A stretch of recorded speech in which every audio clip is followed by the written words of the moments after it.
Hey friends, it's Jasmine from Jasmine's Astrology, but you can call me Jay. And in this video, we're going to chat about the upcoming Virgo New Moon, which is happening on September 2nd, 2024 at 9:55 p.m. Eastern. And this looks like a very classic new moon with the potential for starting something that's going to last for the long haul. There's a very discerning energy that is going to be helpful for making choices for things that are beyond what's just right in front of us. And I feel like there's going to be a willingness to put in the effort today so that we can benefit from our actions in 4 weeks, 3 months, 6 months, 12 months time. So welcome everyone and welcome back to the channel. I know it's been a minute since I've done anything around here. I hope you've all been doing well. How has this most recent Mercury retrograde been for you? It was definitely a handful for me. I had some really strange tech mishaps, especially like communication related tech mishaps. A ton of weird things happened with my microphone, weird recording glitches, awkward conversations, both across, Zoom platforms and in real life. It's been weird. I noticed last year when Mercury was retrograde in Virgo, a sign that Mercury, thrives in. Mercury is both in rulership and in exaltation in Virgo. And I remember thinking like, oh, surely the retrograde won't be as bad because Mercury is so well resourced. But the joke was on me because apparently that's where things get the weirdest. And I feel like the most on the nose retrograde things, like the least subtle retrograde things happen when Mercury is in such a Mercury sign. So it's been a lot. I hope it's been easier for you, or that there's been at least like some fun lessons, some helpful lessons. Anyways, we are not here to talk about Mercury. We are here to talk about a new moon in Virgo, which is of course ruled by Mercury, so it makes sense that it's coming up. Mercury has recently stationed direct, thank goodness, and that change in direction, that shift in speed and pacing for Mercury is certainly going to emphasize those classic new moon qualities of new beginnings and moving forward. Every new moon marks the beginning of a new lunar cycle. So there's always going to be themes of fresh starts, looking towards the future, thinking and dreaming about what's next for us, setting intentions around where we want to go, who we want to be, planting seeds, so to speak, for, projects, relationships, behaviors, attitudes, plans, schedules, whatever it might be, planting those seeds of things that we will then nurture and tend to over the coming 4-week-ish period. I think, like I said in the intro, there's definitely something here about planning something or setting something in motion for a longer haul, and we'll get to why in just a couple of minutes. The new moon always holds this energy of potential and possibility, and that really makes the days surrounding a new moon, so like the 48 hours before, the 48 hours after, it kind of is full of enthusiasm and excitement. And I think a new moon is similar to the beginnings of spring. Things are sprouting. Life is returning. The plants, the flowers, the trees, they're not abundant and lush yet, but that promise of abundance is there. And there's really an energy of anticipation and hope. Now, it's also possible to feel somewhat scattered from the sheer curiosity that a new moon can bring. We want to try this thing, we want to try that thing, and this is especially true, I think, when a new moon is happening in a mutable sign. So mutable signs being Gemini, Virgo, Sagittarius, and Pisces. Mutable sign energy is very both and. It is many things being true at once. It's a lot of moving pieces and parts. It's things being in flux.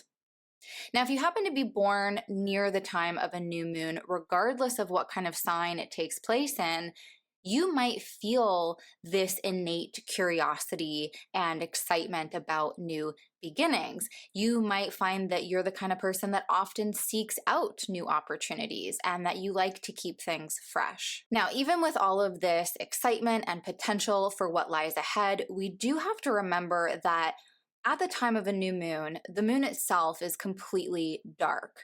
It's at the same degree of the zodiac as the sun. The sun and moon are basically kissing. It's so cute. But they're at the same degree. And so the moon is not taking on any of the sun's light and it's not reflecting any of the sun's light. And how that kind of translates for us here on Earth is that this beginning of the new cycle starts in a very quiet and introspective place.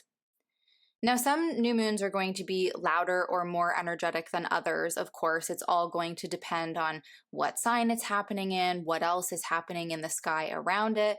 But regardless of any of that, all new moons are dark. There's no light. And so there can be this quality of like working behind the scenes. It's kind of like how a plant grows at first underneath the soil. Like, you plant the seeds and you know that something's happening, but you can't quite see it because it's still underneath that layer of soil.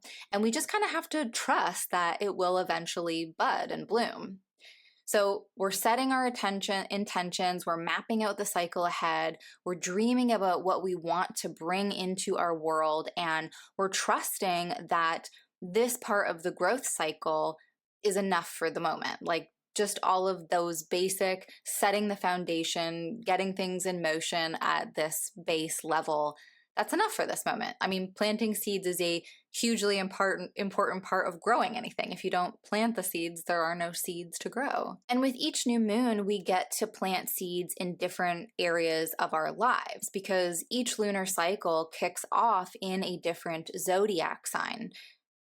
There's an exception because there are some years where there are 2 new moons in one sign, but typically we just have one per sign every year. And so for September, we're looking to our Virgo house and to the area of life that is represented by that. So all of the people, the projects, the places that are represented within your Virgo house, that's the area of life that has the most fertile soil at this time. That's the area that is inviting us to start fresh, probably not completely, but to at least try something new in that area or with the people that are in that part of our lives. So for example, like Virgo could be your 10th house, but it doesn't necessarily mean that this new moon brings a totally new career. I mean, you might start a new career during this cycle, but it's more likely that like there might be an aspect of your current career that you decide you want to gain some kind of further mastery around. So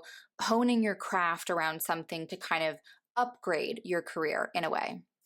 Now, Virgo might be your 7th house, and you might start a new relationship during this cycle, but you might also work with a current partner to create a more efficient routine together. Maybe you're figuring out how to spend more quality time amidst your very busy schedule, something like that. Now, these are very Virgo specific approaches like honing skills, creating better routines. Those suggestions might not necessarily come up if we were looking at a new moon in Pisces, for example. But Virgo new moons in general are great for organizing and streamlining, so like cleaning out your cupboards, cleaning out your closets, but also your inboxes, getting rid of unread messages that or read messages that you no longer need, and maybe some unread messages that you no longer need, sifting through your hard drives and your trash folders. Virgo new moons have real label maker energy. So putting things into categories, making things easier to read, easier to access, refining your systems and your structures, getting rid of unnecessary steps or processes, like trimming the fat, so to speak, so that things run as efficiently as possible. Virgo can be a very cerebral energy. Even though it is an earth sign, it's ruled by Mercury. And like I said, Mercury is both in rulership and in exaltation. So there's this very like mental and heady quality that we get with Virgo. And so we might find ourselves really in our head with all the thoughts and ideas and plans on how we want to move forward. We might find we're even trying to completely perfect these ideas before they've had a chance to even come into the world just beyond our minds. You know, when Virgo energy is spotlighted, I always think it's good to remember that progress is perfection. So, like, actually just taking those little steps is good enough. In fact, it's great. And it can also be helpful to remember the earth sign qualities of Virgo and lean into them whenever we're feeling mentally spent and overstimulated. I really do love to do a bit of cleaning or like closet purging with a Virgo new moon. It's a little cliche to do a cleaning with Virgo or an organizing, but I mean, I feel like that is really working with the energy on offer, and it kind of helps to channel some of that excess like mental stimulation through and out of the body. And then doing so actually impacts the tangible physical world around me. And you can see those like actual physical differences when you do an activity like that. I think that's sort of really helpful to get yourself out of your head and like see what action you can actually take. And I don't know about you, but having a freshly cleaned house or a reorganized junk drawer always feels like so much of an improvement and helps me move through life that much more efficiently. Okay, now to get more specific about this year's new moon in Virgo, we want to look at what's happening in real time. So, this new moon, the sun and the moon in Virgo, are going to be sitting across from Saturn in Pisces. So, they're going to be forming an opposition, which isn't the most beautiful, rainbow, helpful, like type of aspect. An opposition can be kind of a difficult, crunchy aspect. But I think that Saturn and Virgo kind of have these like areas of common ground that I think they might work really nicely together. I think this opposition with Saturn offers a really nice, stable, and grounding quality to the new moon that might also help us to not get too stuck in the more mental processes that Virgo can bring. Saturn is always looking towards the long term future, wanting to create better security and stronger foundations.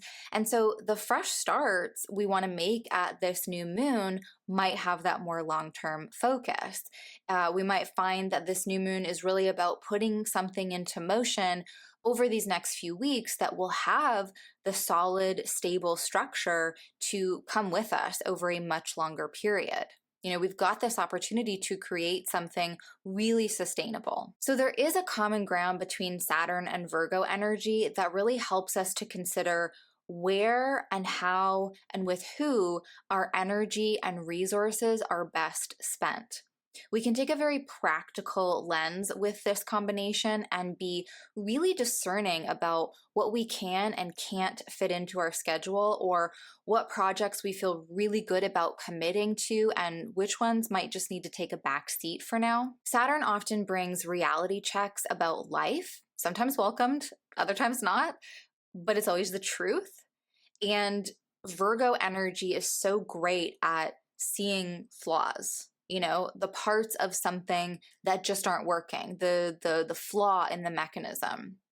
And then it also has the drive to figure out how to fix those flaws, correct those errors, or to create something that's going to work so much better than that first thing.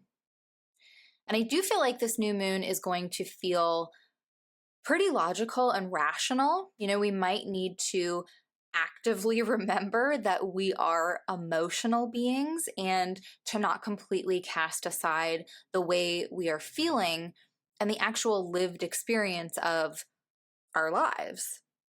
Still, all this discerning and practical energy can be really helpful for making clear decisions and just being super realistic about what needs to get done in order to actualize and manifest and make tangible these fresh starts that we really want to launch into. I do think there's an underlying sense of hope, however. I mean, we talked about how new moons can feel really exciting and hopeful. They just have that sort of innate quality.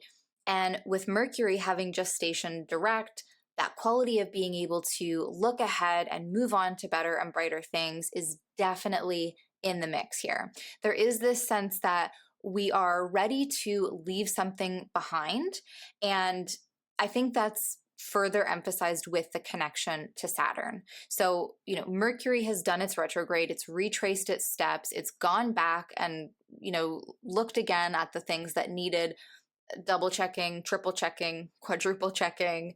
And now there's a confidence about the way that it can move forward, especially because it's stationed direct in Leo. That's a very confident Mercury. That's a very expressive Mercury. That's a very bold Mercury. So this feels like a very confident and bold ability to move forward. And again, I really think that cleaning something at this Virgo new moon is going to be a wonderful physical manifestation of all of this, like clearing away the old to make space for the new. And I bring Mercury into the picture, of course, because it is Virgo's ruler, as I have mentioned. And so you always want to look to the ruler of a lunation, of a new or a full moon, to give greater context to the overall energy of a lunation.